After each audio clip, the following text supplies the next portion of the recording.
All right, what is going on, guys? So this video is a bit of a surprise for me because I wasn't expecting Apple to drop new MacBook Pros and a Mac Mini in the middle of January. Usually this takes place in the springtime, but I did order these products already, so if you do want to watch them on this channel, please make sure to subscribe. But I just want to give you guys my overall thoughts on this announcement and if it's worth the upgrade. But this is just my first impressions based on what they're putting out there. So with that out the way, let's go ahead and dive into some of the changes that they made with the new 14-inch and 16-inch and the Mac Mini. So there's not much of a change. I believe the only thing they have really changed overall in terms of the design is that it's like 0.1 pounds heavier. In terms of the spec sheets, it's almost identical to the previous generation with M1 Pro and M1 Max. I do believe Apple likes to sometimes go under the hood and change some things, like the speakers might sound a little bit better, the microphone might sound a little bit better, but they don't necessarily put that on the spec sheet. I'll have to wait till I have those devices are in hand so I can test them out myself. But going from M1 to M2, you have to keep in mind that I've been using the regular M1 on my MacBook Air, and then this is the M2 Air, because this is the midnight color. And the only thing you really need to know the difference between M1 and M2 is that M2 is a little bit more performant in some regard because they do have an additional 2 CPU cores, but overall M2 in terms of its architecture just has more room to play with and just expands the capabilities of what Apple can do with their chips. So you have a little bit more CPU, you have more GPU cores as well, and then you also have more memory. So if you're trying to get an apples to apples comparison between M1 Pro and M2 Pro and even the M1 Max and the M2 Max, here are some of the differences. So M1 versus M2, you're getting 2 more additional CPU cores, but do keep in mind they're only the efficiency cores. So in terms of a performance-based application, you're getting about the same performance between M1 Pro and M2 Pro.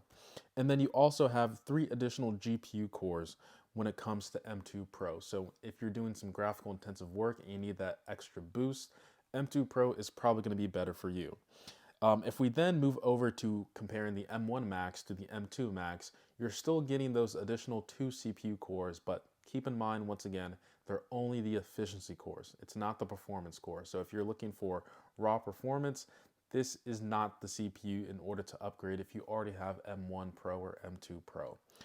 We do have the ability to go up to 38 GPU cores instead of 32, so we have an increase of 6. So once again, if you need an extra boost in those graphical department applications, M2 Max might be the way to go.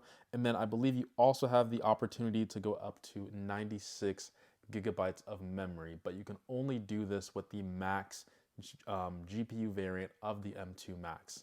I do believe that it gets a little bit too pricey. I would say at that point, you might as well just not get it because that's just too expensive. But probably the best thing about this entire announcement, I would say, is the pricing. And I think this is where Apple really does a good job here, because this 14-inch and 16-inch is the same price as last generation. You know, despite everything going on with inflation and prices going up, actually prices are starting to drop. They kept the prices exactly the same. So if you were looking to get the M1 Pro, or I should say the 14-inch or 16-inch with the M1 variant, you can basically get M2 and get that additional performance that you weren't thinking about before. Also forgot to mention that Apple's quoting that it does have better battery life. Gonna have to wait and do testing on that, but overall, I would say if you already have a pre-existing 14-inch or 16-inch with the M1 Pro or M1 Max, I wouldn't even bat an eye at this because it's not really worth the upgrade, because the M2 Pro and M2 Max isn't anything too crazy, I would say, compared to the last generation. But with all that being said, I'm gonna have to wait and get these products in hand and you guys can see it firsthand for yourself. If you have any questions, please let me know down in the comments below. Really excited about this, although kind of wish they added new colors like they did for the M2, like Midnight or Starlight, but this is for professionals. So with all that being said, guys, I appreciate every single sub, like, and comment, and as always, guys, much love. Also, my reaction to the announcement will be uploaded at a later time because I'm surprised they didn't put me in their video.